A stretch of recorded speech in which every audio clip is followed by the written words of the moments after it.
قل جاء الحق وزهق الباطل ان الباطل كان زهوقا۔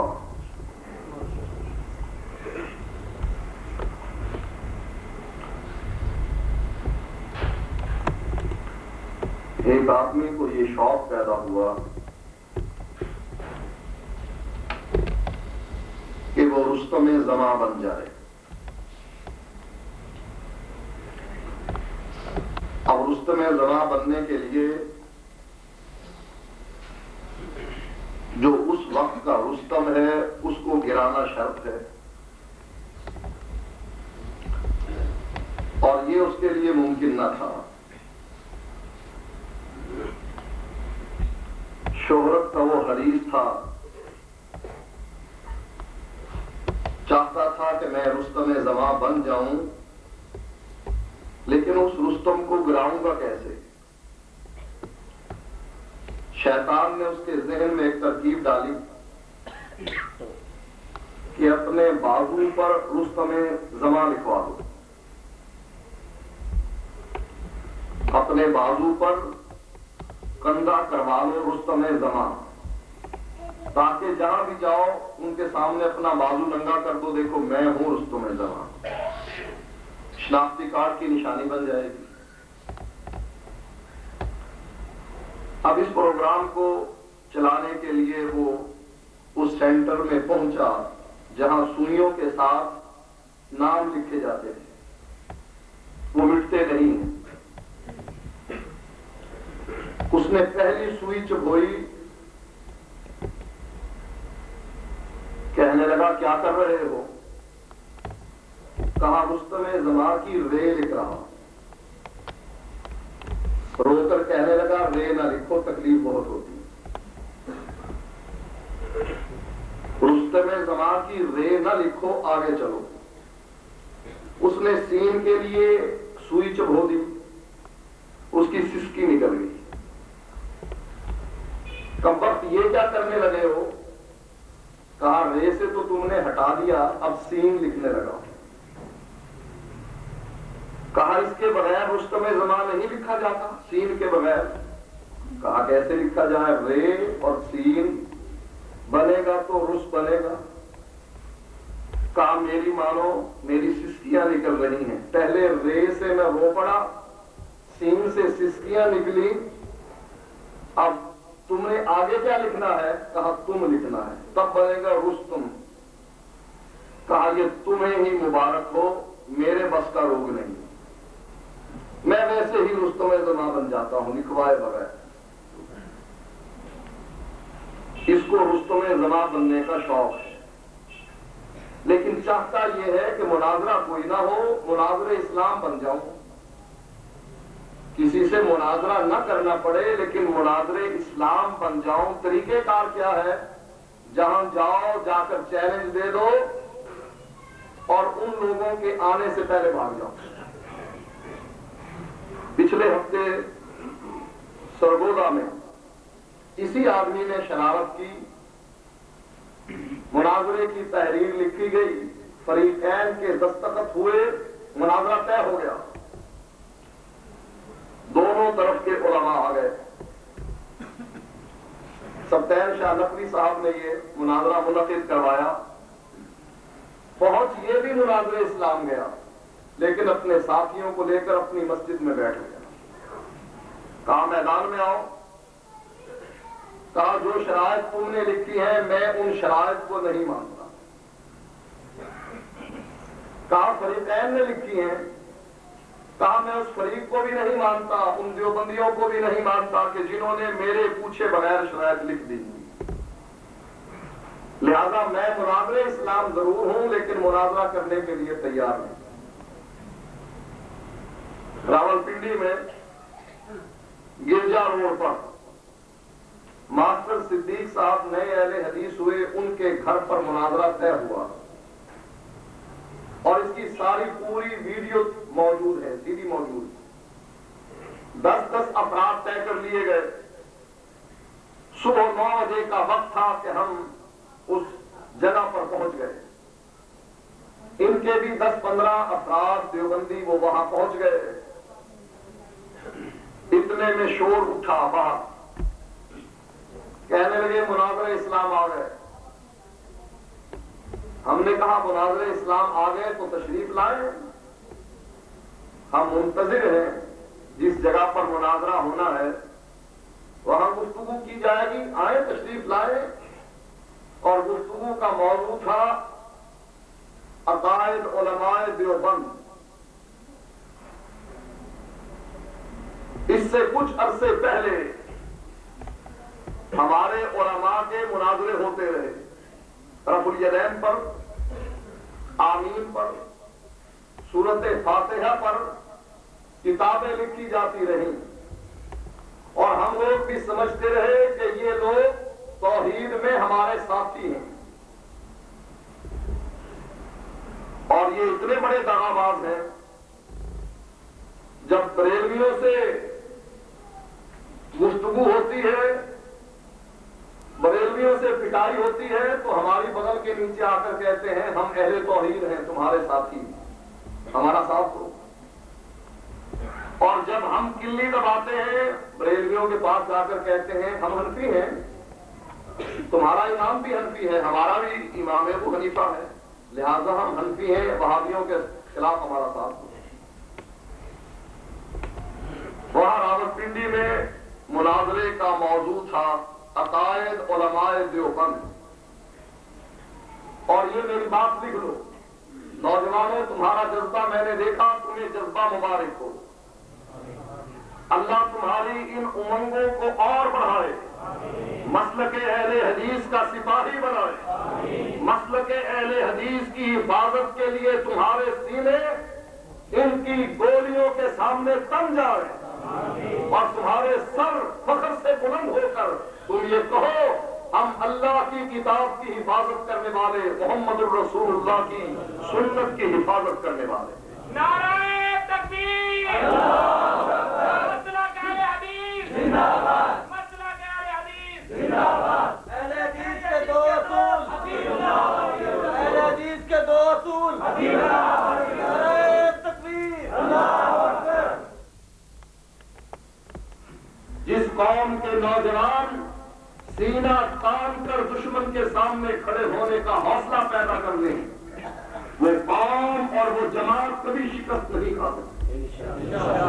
دنیا کی کوئی طاقت مل کر بھی ان کا مقابلہ نہیں کر سکتی۔ لیکن ضرورت اس بات کی ہے، جو چنگاری تمہارے سینے میں بھڑک اٹھی ہے، شعلہ بن گئی ہے، ضرورت اس بات کی ہے اس کی حرارت کو برقرار رکھا جائے، بلکہ اس کی حرارت میں اور اضافہ کیا جائے۔ تم کو بتایا جائے تم رب کے قرآن کو تھامنے والے، نبی کی حدیث کو تھامنے والے، صحابہ کی عظمت کو تھامنے والے، محدثین کے علم کو تھامنے والے، بخاری اور مسلم کو سینے سے لگانے والے، اور اس جماعت کے ممبر ہو جس کے بارے میں عبد القادر جیلانی بھی بنیاد الطالبین میں لکھ گئے کہ کائنات میں اگر کوئی گروہ جنت میں جانے کا حقدار ہے تو وہ صرف اہل حدیث ہے۔ تم اس گروہ کے ممبر ہو جس کے بارے میں امام بخاری فرماتے ہیں، یزید ابن ہارون فرماتے ہیں، علی بن مدینی فرماتے ہیں کہ اس سرزمین پر اگر کسی شخص نے اس ناجی جماعت کو دیکھنا ہے کہ جو رب کے بنائے ہوئے راستے صراط مستقیم پر چل کر جنت میں پہنچنے کی حقدار ہے، تو اس روئے زمین پر سوائے اہل حدیث کے اور کوئی نہیں۔ یہ دعویٰ ہمارا ہی نہیں، یہ بات ہم ہی نہیں کہتے، محدثین کی پوری جماعت جن کے اقوال کو شرح اصحاب الحدیث کے نام پر خطیب بغدادی نے ایک کتاب کی صورت میں جمع کیا ہے اور اسماعیل سلفی نے اس کا مقدمہ لکھا ہے، اس میں یہ تمام اقوال موجود ہیں کہ کائنات میں اگر کوئی جماعت حق کا ہے تو صرف اور صرف اہل حدیث۔ اس بات کو یاد رکھنا، یہ زہر کا پیالہ پی لیں گے لیکن اس موضوع پر کبھی بھی تم سے گفتگو نہ کر سکیں گے کہ علماء دیوبند کے عقائد ہے کہاں، علماء دیوبند کے عقائد ہے کیا، اور وہ مدرسہ جس کے سب سالہ جشن پر علماء کو نیچے بٹھا کر اندرا گاندھی سٹیج پر بیٹھی، کانگریسی مولوی مسلم لیگ کے مقابلے میں کانگریس کا ساتھ دینے والے، جے کا نعرہ بلند کرنے والے، یہ کانگریسی ملا اندرا گاندھی کو اپنا لیڈر تسلیم کرتی ہے، محمد الرسول اللہ صلی اللہ علیہ وآلہ وسلم کے ساتھ ان کا کوئی تعلق نہیں۔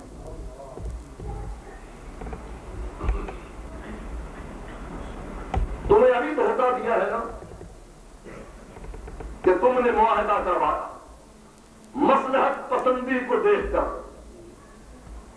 کہ مصلحت اسی میں ہے کہ آپس میں لوگ بیٹھ کر اس شہر کے امن کو بچائیں اور مناظرہ نہ کیا جائے۔ اس تحریر کا حشر تم نے دیکھا، اس کی پاسداری، وعدے کی پابندی،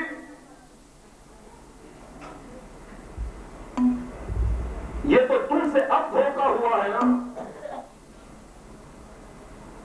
یہ امام ابو حنیفہ رحمت اللہ علیہ سے اس سے پہلے بھی دھوکہ کر چکے تھے۔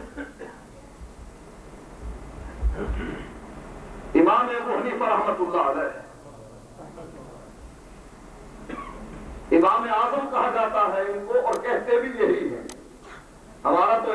امام اعظم ہے جس کا نام محمد الرسول اللہ، آمنہ کا لال ہے، عبداللہ کا لخت جگر ہے، عبد المطلب کا پوتا ہے، ابو طالب کا بھتیجا ہے، حسن اور حسین کا نانا ہے، فاطمہ کا ابا ہے، وہی ہمارا امام اعظم ہے۔ اس سے بہتر امام اعظم ہمیں کائنات میں نظر نہیں آیا، نظر آئے تو کیسے وَأَحْسَنَ مِنْكَ لَمْ تَرَ قَطُّ عَيْنٌ وَأَجْمَلَ مِنْكَ لَمْ تَلِدِ النِّسَاءُ خُلِقْتَ مُبَرًّا مِنْ كُلِّ عَيْبٍ كَأَنَّكَ قَدْ خُلِقْتَ كَمَا تَشَاءُ۔ صحابی کہتے ہیں تجھ جیسا حسین کسی آنکھ میں دیکھا نہیں، ارے دیکھے تو کیسے کہ تجھ جیسا جمیل کسی ماں نے جنا ہی نہیں۔ لاؤ ایسا لال، لاؤ ایسا فرزند، لاؤ ایسا ہونہار کہ جس کے اشارے پر درخت بھی اپنی جگہ سے اکھڑ کر اس جگہ پر پہنچتے ہیں جہاں محمد الرسول اللہ قضائے حاجت کے لیے کھڑے۔ یہ تو پورا درخت چل کر آیا۔ اپنے امام اعظم سے کہو درخت کی ٹہنی کو ہی وہاں پر لے آؤ جہاں پر تم کھڑے۔ نبی اکرم صلی اللہ علیہ وآلہ وسلم فرماتے ہیں اے میرے صحابہ، میں اس پتھر کو پہچانتا ہوں جو نبوت سے پہلے مجھ کو سلام کیا کرتا تھا۔ کون ہے امام اعظم؟ جس کی یہ شان ہے کہ انگلی کا اشارہ ہوا، مکے کے مشرکوں نے کہا کہ آپ پر ایمان لانے کے لیے تیار ہیں، اگر آپ ہی اللہ کے نبی ہیں تو ہمارے سامنے چاند کے 2 ٹکڑے کر دیجئے، ہم آپ پر ایمان لے آئیں گے۔ اللہ کے نبی نے چاند کی طرف انگلی کا اشارہ کیا۔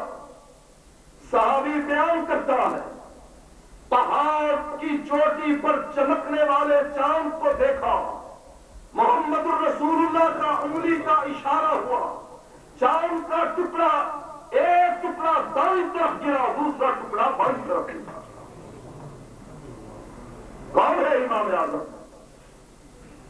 کہ جس کی انگلی سے چاند 2 ٹکڑے ہو کر زمین پر گرا؟ کون ہے امام اعظم جس کو رب سراج منیر کہتا ہے؟ اے اللہ کے نبی، ہم نے تجھ کو بھیجا شاہدا و مبشرا، یہ تیری خصوصیت تھی، یہ تیری صفت تھی، خوشخبری دینے والا، ڈرانے والا، اور اس کے بعد سراجم منیرا، چمکتا ہوا سورج۔ چمکتے ہوئے سورج کے مقابلے میں دیا جلانے والے بے وقوف ہیں۔ کسی کو دیکھا ہے چمکتے ہوئے سورج، دھوپ نکلی ہوئی، روشنی سورج کی پھیلی ہوئی، اس روشنی کے مقابلے میں اپنی دیا جلا کر بیٹھ جائے، ٹیوب لائٹ جلائے، بلب جلائے، روشنی روشنی نہیں رہتی جب سراج منیر آ جاتا، اور جب محمد الرسول اللہ آ جاتا ہے سارے انبیاء کی نبوت ختم ہو جاتی ہے، اکیلے آمنہ کے لال کی نبوت جاری رہتی ہے۔ اس کا مقابلہ کرو، اپنے امام کو امام اعظم بنا کر محمد الرسول اللہ کا مقابلہ کرو۔ کائنات کے رب کی قسم ہے، تمہارے سارے امام، 4 تمہارے اور 12 دوسروں کے، صرف یہ 12 اور 4 16 نہیں، سارے محدثین، سارے مفسرین، اور یہی نہیں بلکہ کائنات کے سارے انبیاء اکٹھے کر لو، سارے انبیاء، سارے ائمہ، سارے محدثین، سارے مفکرین، سارے فقیہ، سب مل کر بھی محمد الرسول اللہ صلی اللہ علیہ وآلہ وسلم کی جوتی کا مقابلہ نہیں کر سکتے۔ یہ دیوانے کی بڑھ نہیں، محمد الرسول اللہ صلی اللہ علیہ وآلہ وسلم کی حدیث ہے۔ آپ نے فرمایا وزنت برجل، اے میرے صحابہ، فرشتوں نے مجھے ایک آدمی کے مقابلے میں تولا. آسمان سے فرشتے اترے, ایک دوسرے سے کہنے لگا ہوا جس کی طرف ہمیں بھیجا گیا ہے کیا یہ وہی ہے؟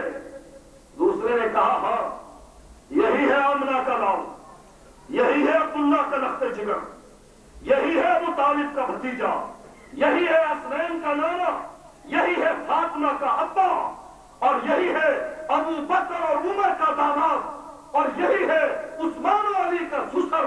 ہوا کہا ہاں یہی ہے. کہا اس کی قدر و منزلت کو نہ دیکھوں کہ اس کا مقام کتنا بلند ہے. دوسرے فرشتے نے اجازت دے دی, دیکھ لو اس کے مرتبے کو, پہچان لو, جانچ لو اور پرکھ لو. فرشتے نے وہ ترازو رکھا جس ترازو میں ہمارے نامہ اعمال کو تولا جائے گا, اس ترازو کو قائم کیا. اللہ کے نبی فرماتے ہیں ایک پلڑے میں مجھ کو بٹھایا گیا اور دوسرے پلڑے میں وزن تو میرا ظلم کسی ایک اور انسان کو بٹھا کر میرا وزن کیا گیا. اللہ کے نبی فرماتے ہیں میرا پلڑا بھاری تھا. فرشتے نے پھر میرے مقابلے میں 2 آدمیوں کو بٹھایا, وزن تو میرا ظلم. اللہ کے نبی فرماتے ہیں میرا پلڑا پھر بھی بھاری رہا. فرشتے نے پھر اللہ کے نبی کے مقابلے میں 10 آدمیوں کو بٹھایا. اللہ کے نبی فرماتے ہیں میرا پلڑا پھر بھی بھاری رہا. فرشتے نے پھر 10 کے بعد 20, 30, 40 کا تجربہ نہیں کیا. 10 کے بعد دوسرے پلڑے میں 100 آدمیوں کو بٹھایا. اللہ کے نبی فرماتے ہیں میرا پلڑا پھر بھی بھاری رہا. فرشتے نے 100 کے بعد 200, 300, 400 اور 500 کے تعداد کو رکھ کر آپ کا وزن نہیں کیا. 100 کے بعد 1000 آدمیوں کو بٹھایا. اللہ کے نبی فرماتے ہیں میرا پلڑا اتنا جھک گیا کہ مجھے ڈر ہوا کہ 1000 آدمی اپنے پلڑے سمیت میرے اوپر نہ گر جائیں. تولنے والے فرشتے کو اس کے ساتھی نے کہا کس کو تولتا؟ امام اعظم کو توڑتا ہے. کس کو توڑتا؟ سن, اگر تو ایک پلڑے میں محمد کو بٹھائے علیہ الصلوۃ والسلام اور دوسرے پلڑے میں پوری کائنات کو بٹھا دے, محمد کا پلڑا پھر بھی بھاری ہے. نعرہ تکبیر, مسلک اہل حدیث, سید طالب العلمان شاہ صاحب. ہم سے کیوں ڈرتے ہو؟ لاؤ مارکیٹ میں اپنا مال. یہ دنیا جانچنے کا پیمانہ ہے. لاؤ مارکیٹ میں اپنا مال, ہم بھی لے کر آتے ہیں. تم لاؤ فقہ کی کتابیں الہدایہ جس پر تم نے لکھا ہے ان الہدایۃ کالقرآن, تم لاؤ اس کو جس کے اندر سے ہم دکھائیں گے کہ تم نے شراب کو حلال کیا, تم نے بدکاری کے اڈوں کو آباد کیا, تم نے قتل کی لوگوں کو اجازت دی, تم نے دنیا کی ہر برائی اس کتاب میں لکھ دی اور اس کے مقدمے میں لکھوا دیا ان الہدایۃ کالقرآن, کہ قرآن ہدایہ قرآن کی مانند ہے. لاؤ مارکیٹ میں اس کتاب کو, اور اس کے مقابلے میں ہم قرآن لے کر آئیں گے جو ہمارے امام پر اترا, جو ہمارے امام نے جمع کیا الحمد سے لے کر الناس تک. پورے کا پورا قرآن رب نے ہمارے امام کے سینے میں جمع کر دیا. لا تحرک به لسانك لتعجل به ان علينا جمعه وقرآنه فإذا قرأناه فاتبع قرآنه ثم ان علينا بيانه. اے محمد صلی اللہ علیہ وسلم, اپنی زبان کو حرکت نہ دیجیے اس طرح سے کہ کہیں آپ قرآن کو بھول نہ جائیں. ان علینا جمعہ وقرآنہ, اس قرآن کو جمع کرنا میری ذمہ داری ہے, اس قرآن کو پڑھا دینا میری ذمہ داری ہے.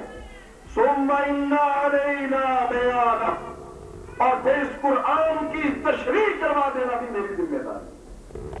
لا اس قرآن کے مقابلے میں ہدایات. ارے دنیا میں دیکھ لو، تمہارے ہدایت کو جو قرآن کی طرح ہے، لوگ اس کو حفظ کرتے ہیں یا ہمارے قرآن کو حفظ کرتے ہیں؟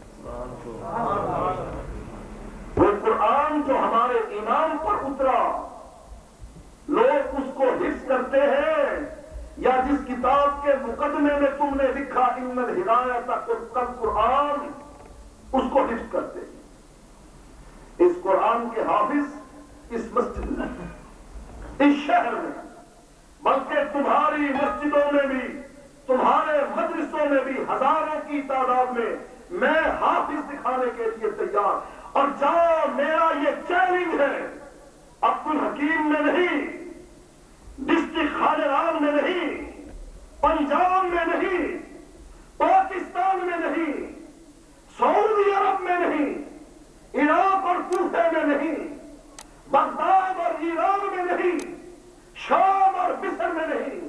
میرا یہ چیلنج ہے کہ پوری دنیا میں صرف ایک حافظ الہدایہ کا تم دکھا دو، اپنی شکست لکھ کر تم کو دینے کو تیار. نعرہ تکبیر، اہل حدیث، اہل حدیث کے دو اصول، اہل حدیث کے دو اصول. سید سالم الرحمان شاہ صاحب کون ہے للکار ہے، سوئے ہوئے شیر کو کیوں جگاتے ہو؟ عبدالحکیم کے نوجوان سوئے ہوئے ہیں، کیوں جگاتے ہوئے؟ اور جب سویا ہوا شیر اٹھ جاتا ہے پھر اپنی کچھار میں واپس نہیں جاتا، اپنے دشمن کے ساتھ پنجہ آزمائی کرتا. تم نے جگایا ہے، قصور تمہارا ہے. ہم نے تو حکیم کی گولیاں دے دے کر ان کو سلانے کی کوشش کی. سو جاؤ، سو جاؤ. غیرت کو اپنے دل سے نکال دو، غیرت کا جنازہ نکال دو، سو جاؤ. کتاب و سنت پر زیادتی کوئی آج ہوئی ہے؟ اللہ کی توحید کو آج ہی بگاڑا گیا، نبی کی سنت کو، اس کے باغ کو آج ہی اجاڑنے کی کوشش کی گئی. صدیاں بیت گئی، احادیث میں تحریف کرنے والے، احادیث کے الفاظ کو بدلنے والے، قرآن کی آیات میں تحریف کرنے والے، محدثین پر کیچڑ اچھالنے والے. ابھی بدبخت احمد شہید کئی مہینے جیل میں رہ کر واپس آیا.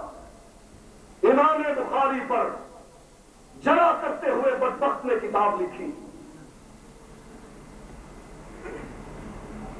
ہمیں حیرت نہیں آئی،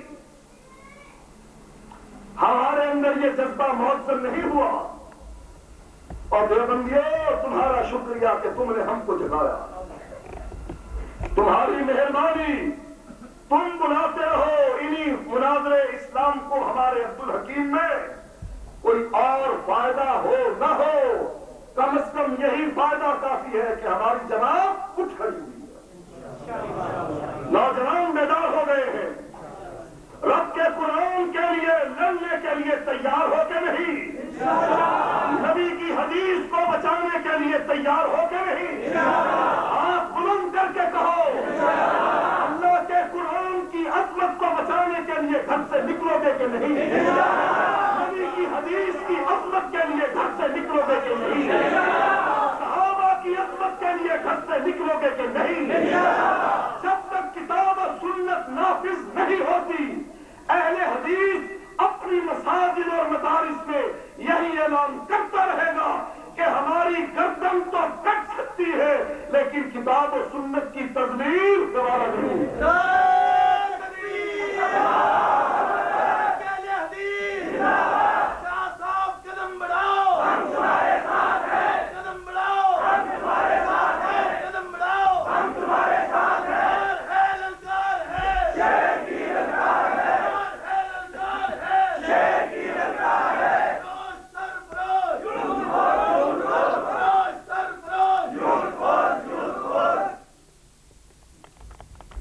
مسلک کو بیان کرے، یہ اعلان کرنا کہ حکیم میں آ جائے تو 10,000 روپے دینے کے لیے تیار ہوں، صرف عبد الحکیم آنے پر۔ یہ اعلان کیا تھا کہ نہیں؟ اور اگر غیرت مند ہو، اگر تمہارے دل میں غیرت باقی ہے، لاؤ 10,000 روپے یہاں پر رکھو۔ اگر واقعی وعدے کے سچے ہو تو لاؤ 10,000 روپے۔ کیا سوچ کر یہ بات کہی تھی کہ عبد الحکیم انڈیا کا کوئی شہر ہے کہ جہاں جانے کے لیے ویزا لینا پڑتا؟ میری بیماری کو دیکھ کر کہ لمبا سفر کر نہیں سکتے ہیں، یہاں آ کر یہ بات ماری رستم زمان بننے کے لیے۔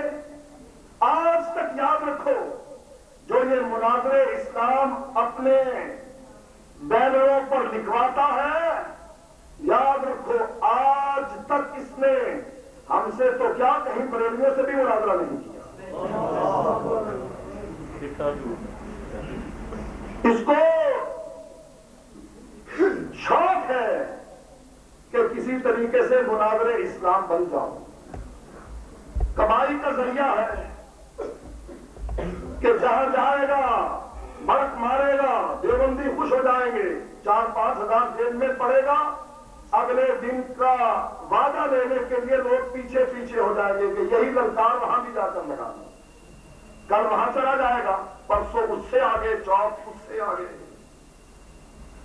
اور جب کہیں پیچا پڑ گیا پھر پتا ہے کیسے بھاگتا، سیڑھی موجود ہے، سیڑھی دیکھو بیٹھ کر۔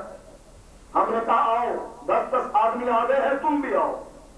کہا نہیں، ہم کوئی عورتیں ہیں جو مکان میں بیٹھ کر مناظرہ کریں۔ ہم نے کہا کہاں کرنا چاہتے ہو؟ کہا چوک پر کرنا چاہتا ہوں۔ میں نے کہا یہ پاکستان تمہارے باپ کا ہے، کون اجازت لے کر آئے گا چوک پر مناظرہ کرنے کی؟ تم جاؤ حکومت سے اجازت لے کر آؤ، ہم لیاقت باغ میں مناظرہ کرنے کے لیے تیار۔ نعرہ تکبیر! ہمیشہ مناظرے ہوتے رہے گھر میں بیٹھ کر چھپ کر، تاکہ پولیس کو، انتظامیہ کو پتہ نہ لگے۔ 10 آدمی بیٹھ کر مناظرہ کرے، ویڈیو تیار ہو جائے، ٹیپیں بھری جائے، لوگ جا کر سن لیں۔ ہمیشہ سے یہ وتیرہ رہا ہے مناظرے کا۔ جس میں مناظرہ کرنا ہوتا ہے، ابھی منگل والے دن ہمارا مناظرہ ہوا بریلویوں کے ساتھ، 7 گھنٹے ان کے گھر میں 10 افراد ایک گھر میں بیٹھ کر مناظرہ کرتے ہیں اور ویڈیو تیار کی جاتی ہے۔ جس نے مناظرہ نہیں کرنا ہوتا وہ ایسے کرتا ہے، دروازے پر پہنچ کر کہتا ہے باہر نکلو۔ کہا کیوں؟ کہا چوک پر مناظرہ کریں۔ اسے پتا ہے کہ حکومت نے چوک پر مناظرہ کرنے دینا نہیں، اور میری مناظرے کی نوبت آنی نہیں۔ اگر کہیں نوبت آ گئی تو پھر میں بات کیسے کروں گا؟ مجھے تو بات کرنی نہیں آتی۔ پہلی ہی سوئی لگی، رستم زمان کی رے سے رونا شروع کر دیا، سین سے سسکیاں شروع ہو گئی، اور تم سے کہنے لگا تم ہی رستم زمان بن جاؤ، مجھے نہیں ضرورت ایسی سوئی لگی۔ یہ دھوکے باز تم سے آج دھوکہ کیا ہے، اور امام ابو حنیفہ سے 150 سال سے یہ دیوبندی دھوکہ کر رہے ہیں۔ ابھی پیدا ہوئے ہیں نا، جب دارالعلوم دیوبند بنا، قاسم نانوتوی اور رشید احمد گنگوہی نے جب دیوبند ایک سیکولر اسٹیٹ ہے، اس کے ایک شہر میں دارالعلوم کی بنیاد رکھی، وہاں سے دیوبندی مذہب چلا۔ ان کا اور بریلویوں کا امام کون ہے؟ امام ابو حنیفہ نعمان ابن ثابت رحمت اللہ علیہ۔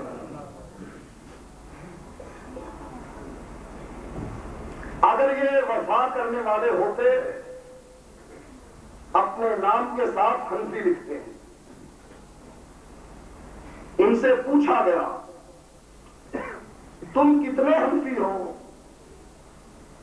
کہا ہم صرف مسائل میں امام ابو حنیفہ کی تقلید کرتے ہیں، عقیدے میں امام ابو حنیفہ کی تقلید نہیں کرتے۔ عقیدہ بڑی چیز ہے یا مسئلہ؟ عقیدہ بنیاد ہے اور مسائل عمارت ہیں. بنیاد مضبوط ہوگی تو عمارت مضبوط بنے گی. اگر عقیدہ صحیح ہے، عمل نہیں، ایک دن آئے گا جب اس صحیح عقیدے والے کو جہنم سے نکالا جائے گا. نبی اکرم صلی اللہ علیہ وآلہ وسلم فرماتے ہیں میں رب کے عرش کا پایا تھام کر سجدے میں گروں گا اور رب کی حمد و ثنا بیان کروں گا اور وہ الفاظ کہوں گا جس کا علم مجھے آج نہیں، میدان محشر میں میرا رب سکھائے گا. حتیٰ کہ اللہ کے نبی کو اللہ کہے گا یا محمد و ارفع راست سم توتا، اے محمد رسول اللہ صلی اللہ علیہ وآلہ وسلم اپنے سر کو اٹھائیے، سم توتا، سوال کیجئے، میں آپ کے سوال کو پورا کروں گا. نبی اکرم صلی اللہ علیہ وآلہ وسلم نے کیا سوال کیا؟ اللہ کے نبی فرماتے ہیں ایک دعا اللہ نے یہ وعدہ کیا ہے ہر نبی سے کہ اس کی ایک دعا ضرور پوری کی جائے. انبیاء نے اپنی دعائیں دنیا میں مانگی. ہمارے امام اعظم، ہمارے آقا رہنما مقتدا محمد رسول اللہ صلی اللہ علیہ وآلہ وسلم فرماتے ہیں میں نے وہ دعا دنیا میں استعمال نہیں کی، آخرت کے لیے رکھ چھوڑی. اچھی چیز تھی، کس کے لیے رکھی؟ اپنے لیے، اپنی بیٹی فاطمہ کے لیے، اپنی پھوپھی سفیہ کے لیے، یا اپنی بیٹی کو کہہ دیا ہے فاطمہ سوی ما شئت من مالی ولا اغنی عنک من اللہ شیئا، فاطمہ دنیا میں جو دل چاہتا ہے مانگ، میں تجھے دینے کے لیے تیار، لیکن قیامت کے دن اگر رب نے کسی گناہ کے بدلے میں پکڑ لیا تجھ کو بچا نہ سکوں گا. اے ملی یا فاطمہ، اے محمد کی بیٹی فاطمہ عمل کرنا، اس غرور اور تکبر میں نہ رہنا کہ میں نبی کی بیٹی ہوں. نبی کی ہی نہیں، نبیوں کے سردار کی بیٹی. آپ فرماتے ہیں انا سید ولد آدم، میں ساری آدم کی اولاد کا سردار ہوں. لواء الحمد یوم القیامت بیدی، قیامت کے دن اللہ کی حمد کا جھنڈا میرے ہاتھ میں ہوگا. آدم کہاں ہوں گے؟ نوح کہاں ہوں گے؟ ابراہیم خلیل اللہ کہاں ہوں گے؟ موسیٰ کلیم اللہ کہاں ہوں گے؟ اسماعیل ذبیح اللہ کہاں ہوں گے؟ کہاں ہوں گے عیسیٰ روح اللہ؟ فرمایا آدم و من سراء تحت لوائی، آدم سے لے کر عیسیٰ تک سارے انبیاء میرے جھنڈے کے نیچے. اور تمہارے امام کی تو جھنڈی بھی نہیں ہوگی. جس امام کی تقلید کا تم دم بھرتے ہو، جس کو تم امام اعظم کہتے ہو، جس کے نام کی مسجدیں اور مدارس بناتے ہو، اس امام کی تو قیامت کے دن جھنڈا تو درکنار ایک جھنڈی بھی نہیں ہوگی. جھنڈا ہوگا تو ہمارے امام اعظم کا. آپ نے فرمایا فاطمہ اس غرور میں نہ رہنا کہ میں انبیاء کے سردار کی بیٹی ہوں. قیامت کے دن کسی گناہ کے بدلے میں اگر رب نے پوچھا میں تجھ کو بچا نہ سکوں گا. اللہ کے نبی یہ دعا کس کے لیے رکھی ہے؟ ایک سوال ہی سوال کرتا ہے اللہ کے نبی سے، اے اللہ کے نبی آپ کو سب سے زیادہ کس سے پیار ہے؟ فرمایا عائشہ سے. عرض کرنے لگا من الرجال یا رسول اللہ، اللہ کے نبی مردوں میں سب سے زیادہ پیار کس سے ہے؟ فرمایا ابوہا، سب سے زیادہ پیار مردوں میں عائشہ کے باپ ابو بکر سے، وہی عائشہ رضی اللہ تعالی عنہا ایک دن عرض کرتی ہے اس سوال کے جواب میں، جب اللہ کے نبی فرماتے ہیں 3 موقع ایسے آئیں گے کہ کوئی کسی کو یاد نہ رکھے گا، حضرت عائشہ پلٹ کر پوچھتی ہے اللہ کے نبی آپ مجھ کو بھی؟ عائشہ کو مان تھا، گھمنڈ تھا کہ اللہ کے نبی اپنی بیویوں سے آخری ایام میں پوچھتے ہیں میں کل کہاں جاؤں گا، کل کس کے گھر میں باری ہے؟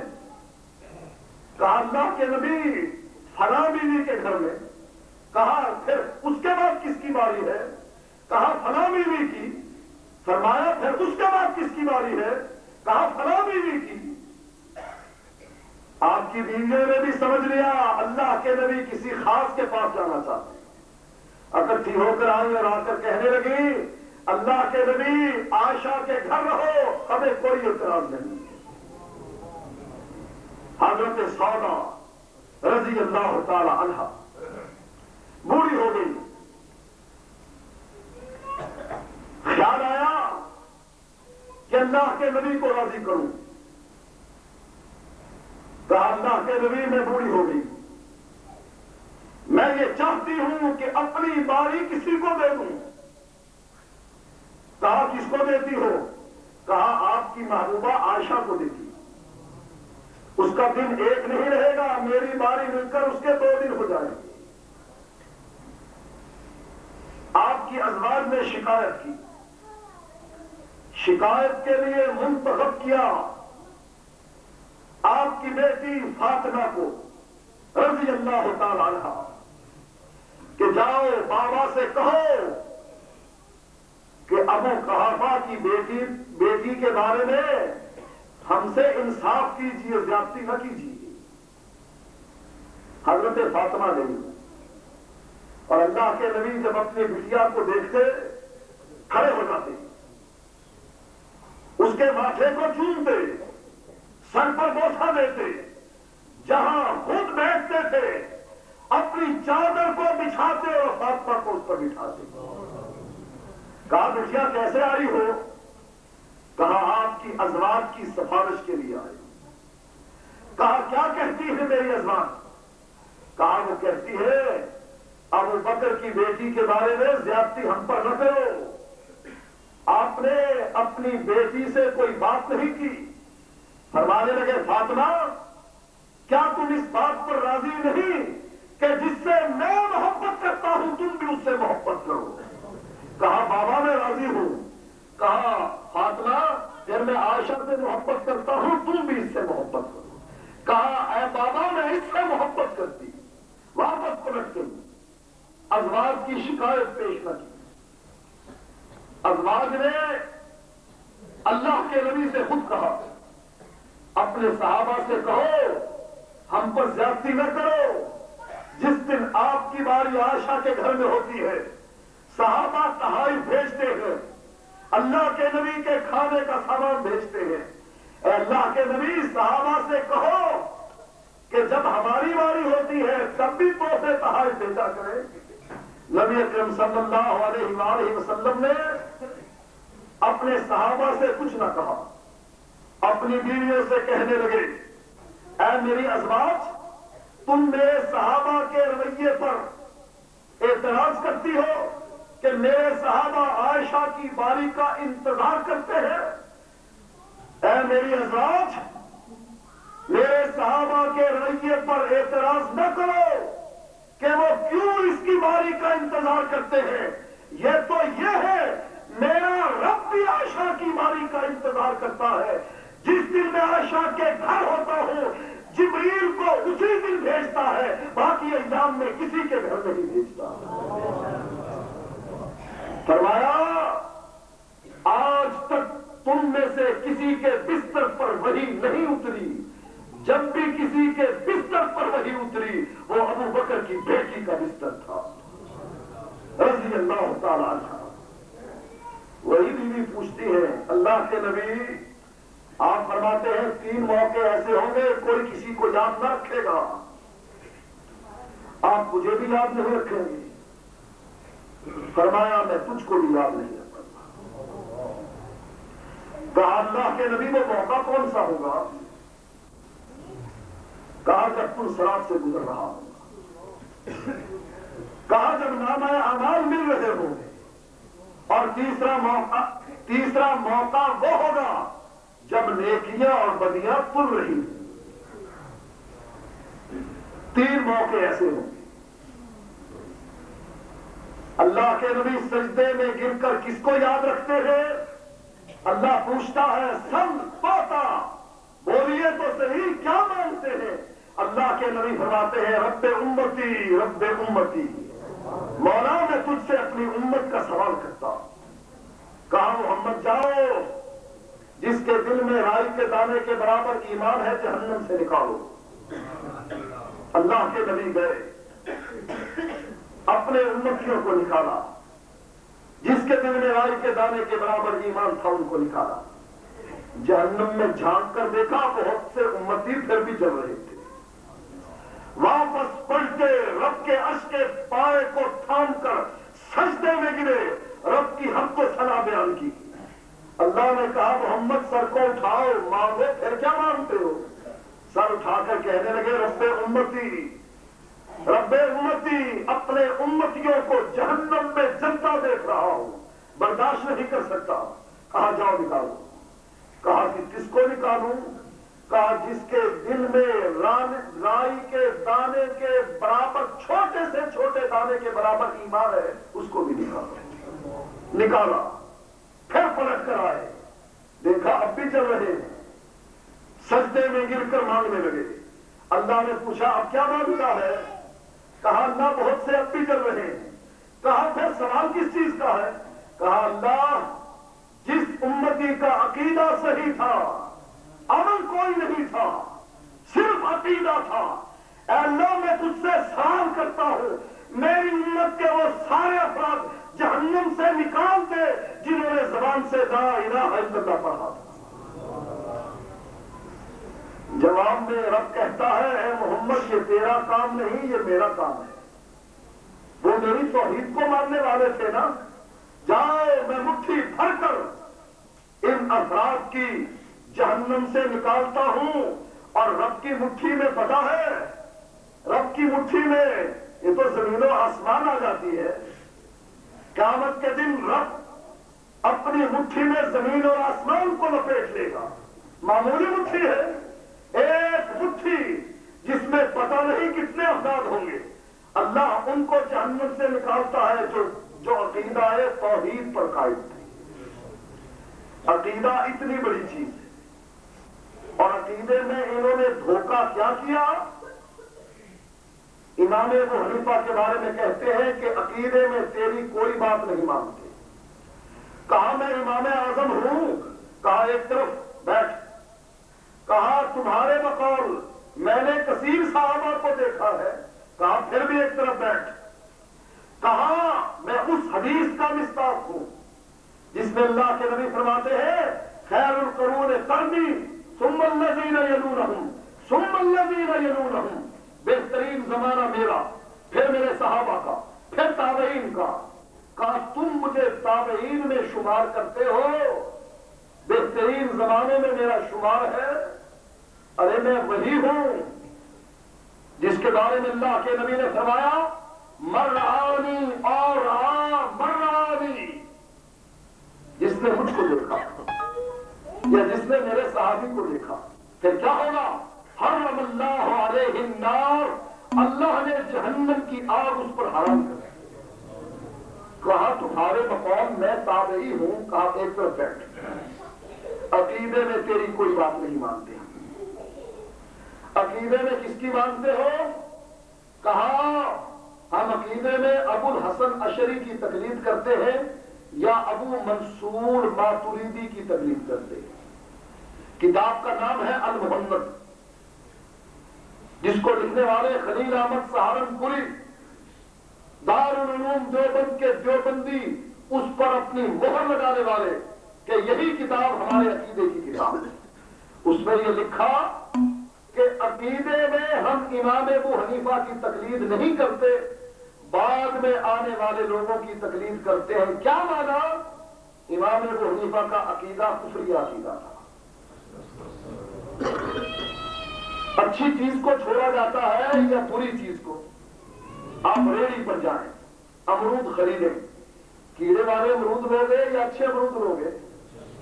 اچھی چیزوں کو لیا جاتا ہے اور گندی چیزوں کو۔ امام ابو حنیفہ کو جو چھوڑا تو کیوں چھوڑا؟ اچھا تھا تب چھوڑا، امام اعظم تھا تب چھوڑا، تمہارے بقول تابعی تھا تب چھوڑا، یا امام اعظم کا عقیدہ صحیح نہیں تھا تب چھوڑا؟ حقیقت یہ ہے کہ اس کا عقیدہ صحیح نہیں تھا۔ کیوں؟ اس نے اپنی کتاب میں لکھا، کتاب کا نام ہے شرح عقیدہ طحاویہ۔ شاگرد پوچھتا ہے نعمان ابن ثابت سے کہ استاد جی، ایک آدمی یہ نہیں مانتا کہ اللہ عرش پر ہے، کہا فقط کفر، جو اللہ کو عرش پر نہیں مانتا اس نے کفر کیا۔ کہا مطیع بلخی جو امام ابو حنیفہ کا شاگرد ہے، کہنے لگا کہ اگر وہ اللہ کو عرش پر مان لے کہ اللہ عرش پر ہے، لیکن یہ کہے عرش کا پتہ نہیں کہ زمین کے نیچے ہے کہ آسمان کے اوپر، کہا فہو کافر۔ امام ابو حنیفہ فرماتے ہیں وہ کافر ہے، لأنه انکر هذه الآیہ الرحمن علی العرش استوى۔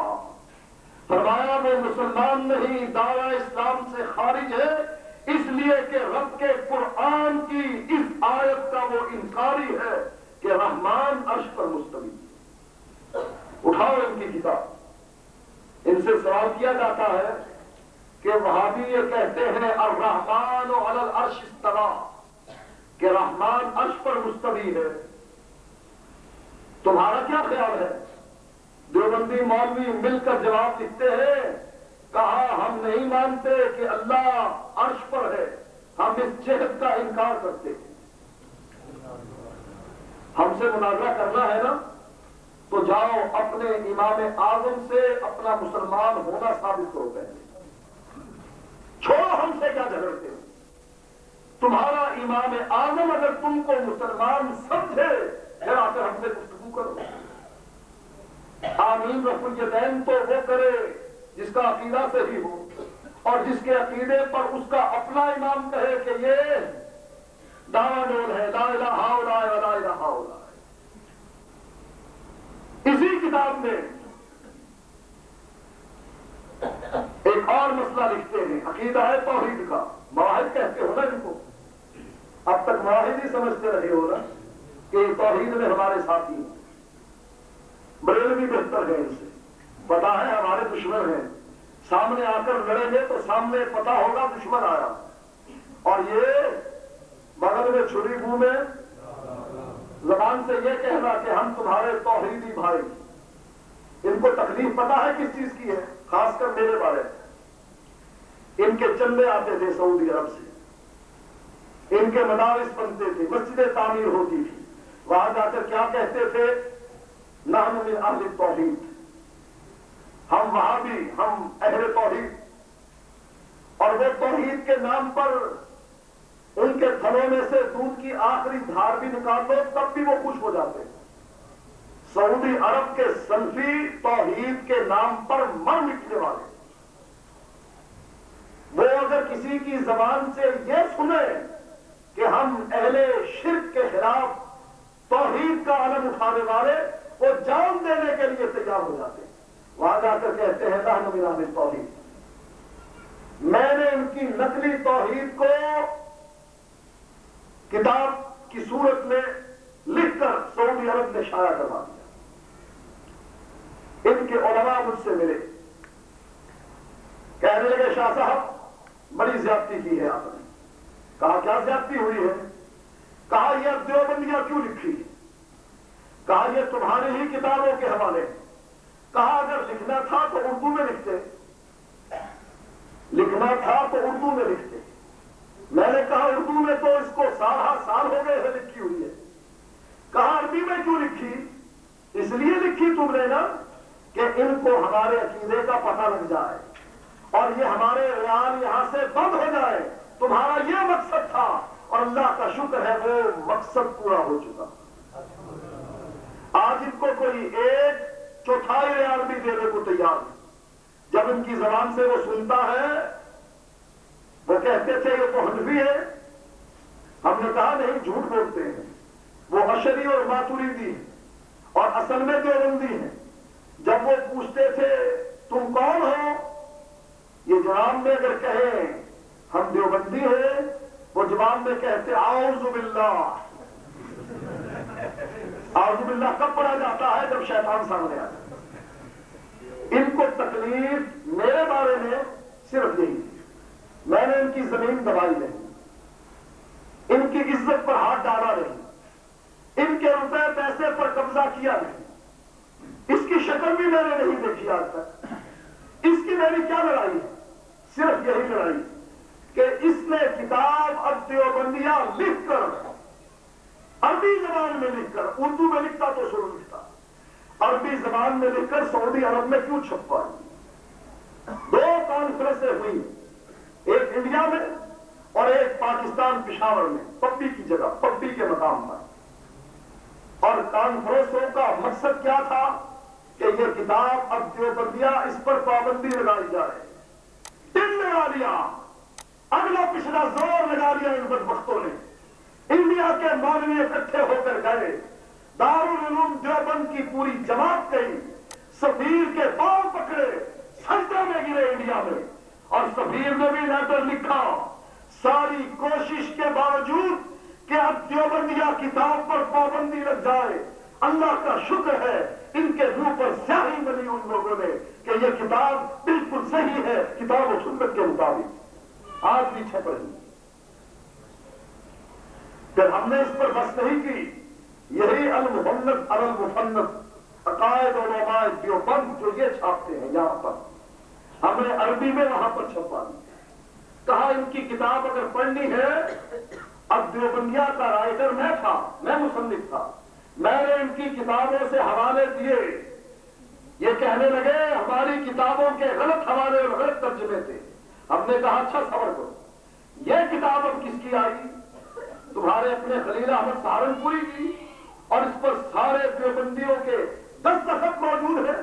اب بتاؤ تمہارا عقیدہ توحید والا عقیدہ ہے یا اس میں لکھا ہوا ہے کہ کوئی آدمی کسی بزرگ کی قبر سے فیض حاصل کرنا چاہے تو قبر سے بھی فیض مل سکتا؟ ہندو کہتا ہے مجھ کو یہ بت فیض دیتا، کہتا ہے کہ نہیں؟ مندر میں اس بت سے بیٹا بیٹی مانگتے ہیں کہ نہیں؟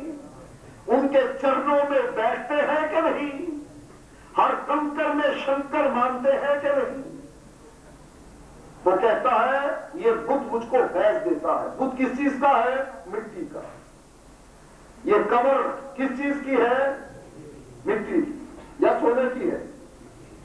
شاید اگر سونے کی ہو اس کے ساتھ رگڑا لگاؤ، ناخنوں سے کچھ کھینچ لو، ہو سکتا ہے یہ سونا تمہیں مل جائے، ہو سکتا ہے پھر مان لیں گے ہم کہ واقعی یہ فیض قبر دیتی ہے کہ سونا کھرچ کر جیب میں ڈالا جا سکتا۔ لیکن یہ قبر کس کی ہے؟ مٹی کی۔ بت کس کا ہے؟ مٹی کا۔